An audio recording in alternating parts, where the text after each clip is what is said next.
É isso mesmo, e hoje nós estamos aqui com uma companhia muito especial, um convidado muito especial, professor Denis Duarte, que sempre está junto conosco aqui na TV Aparecida, no Bênção da Manhã. Bom dia, professor, seja bem-vindo. Obrigado, padre, bom dia, Dânia, bom dia a todos que estão em casa, aqui é sempre uma alegria participar do Bênção da Manhã.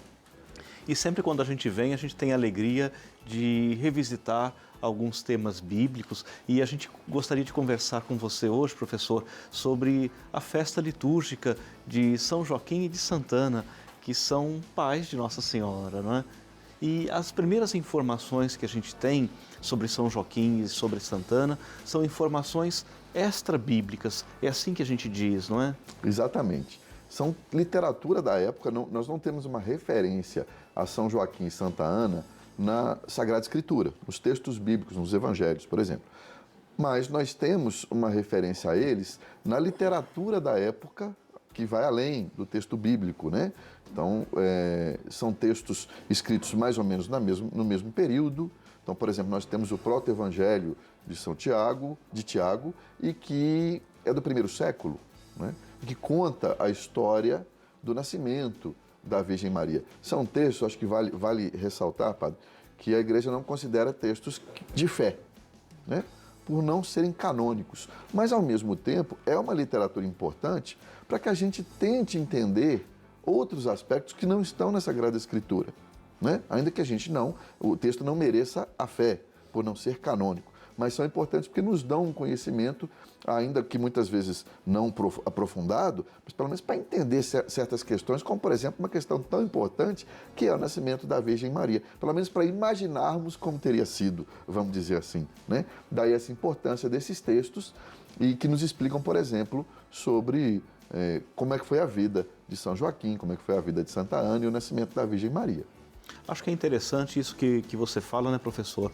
É interessante porque faz a gente pensar naquilo que diz respeito ao que é especificamente a Sagrada Escritura e aquilo que diz respeito também à tradição eclesial, né? Muitos textos daquela época, da era apostólica, por exemplo, ou então na sequência dos primeiros apóstolos, nós temos ali vários textos que não são canônicos, que não são considerados inspirados por Deus, mas que são textos dos padres da igreja, são textos de autores eclesiásticos, são textos que formam também aquilo que vai estar na origem da nossa fé.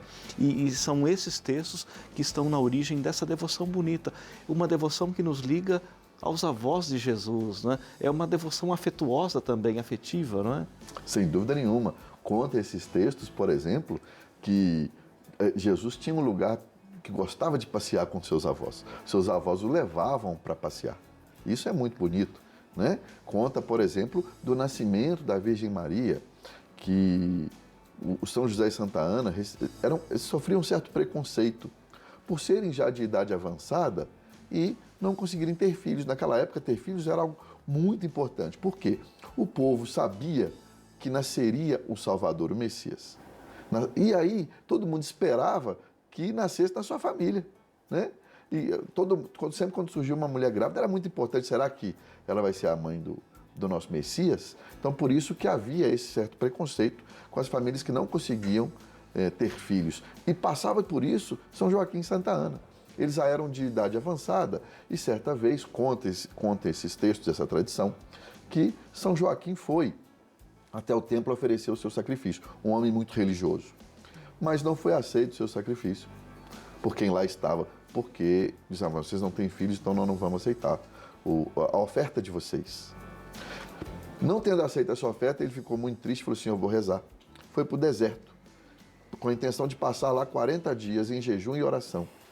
E um anjo aparece a ele, ao mesmo tempo que aparece a Santa Ana, anunciando a eles que eles seriam pais de uma mulher e que essa menina seria alguém muito importante e honrada em todo o mundo.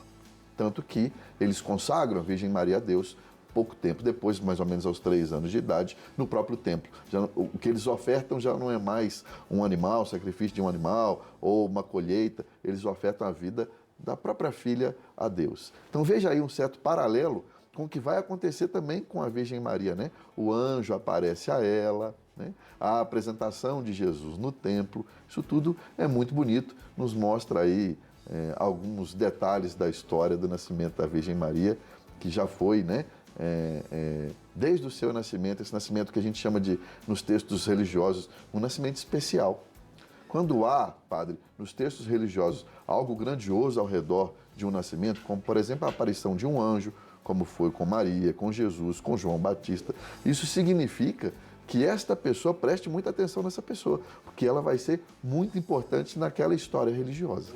Depois eu sempre considero importante destacar essa dimensão de família, né, professor? Quando a gente fala de Nossa Senhora e quando a gente inclui ali os pais dela, São Joaquim, Santa Ana, nós estamos falando de fato da família. E aí a gente vai percebendo que a Sagrada Família não é excludente, a Sagrada Família não é só Jesus, Maria e José, a Sagrada Família são também muitas pessoas que participam ali do vínculo familiar. Eu acho que essa é a mensagem para o dia de hoje também, não é? Para o mundo de hoje, a presença da família no encontro com Deus. E que aspecto a gente poderia destacar de Joaquim e de Ana como família de Deus, como presença na vida de Jesus? A igreja nos ensina que a família é a célula vital da sociedade, né? Sem a família não há sociedade. E a Sagrada Família, como o Senhor diz, ela é alargada, ela nos ensina isso. A gente tem essa ejaculatória bonita, a gente reza sempre lá em casa. Jesus, Maria e José, nossa família vossa é. Mas nós temos que também rezar pedindo a intercessão de São Joaquim, Santa Ana, que fazem parte dessa Sagrada Família. E se o senhor perceber a importância dessa família, na formação da própria Virgem Maria. Então, a família nos forma. Por que eu digo isso? Nossa Senhora foi mãe de Jesus bem jovem. Estima-se que entre os 12 aos 15 anos de idade. E entre 12 a 15 anos de idade, quando vai grávida visitar a sua prima Isabel, né, se colocar a serviço, você já vê aí algo da formação da Virgem Maria, que ela aprendeu com os pais, se colocar a serviço. E ao mesmo tempo, quando ela se encontra com Isabel, ela reza o Magnífica. Se percebermos o Magnífica, nós vamos ver ali uma série de textos bíblicos dentro dessa oração. Textos do Antigo Testamento. Ou seja, a Virgem Maria conhecia as Escrituras. Aprendeu em casa, Aprendeu em casa. Se aprendia as Escrituras, sobretudo a mulher, aprendia em casa, com os pais. E aprendia então as Sagradas Escrituras, aprendia a rezar, porque ela fez ali uma oração, um hino a Deus, e aprendeu a se colocar a serviço, porque ela estava servindo a sua prima Isabel. Ela grávida foi servir a sua prima Isabel, que precisava de ajuda. Tudo isso mostra o caráter da Virgem Maria, que é moldado pelos pais, pela família. E isso ela vai passar também para o menino Jesus, né? Então tudo isso mostra essa importância da família, que é a primeira sociedade na qual a gente vive. A gente aprende na família a viver em sociedade para quando a gente cresce, a gente conseguir viver bem na grande sociedade, né? Olha aí que beleza. E, professor, a gente vive num mundo de muitas dificuldades também. Em muitas famílias, as avós, os avós são também arrimos familiares, né? Que cuidam ali, que sustentam a família. E muito obrigado pela sua presença, pela sua participação. Eu acho que essa é a imagem muito bonita que a gente tem de Joaquim, de Maria, de Ana, a imagem dos nossos avós. Quem de nós não conserva aquela memória afetiva bonita das nossas avós, dos nossos avós, que cuidam da gente, que cuidam dos filhos, dos netos, como se fossem segundos filhos. Muito obrigado pela sua presença, pela sua participação e que nós possamos viver também essa alegria de encontrar na nossa família a bênção, a saúde, a proteção e a paz.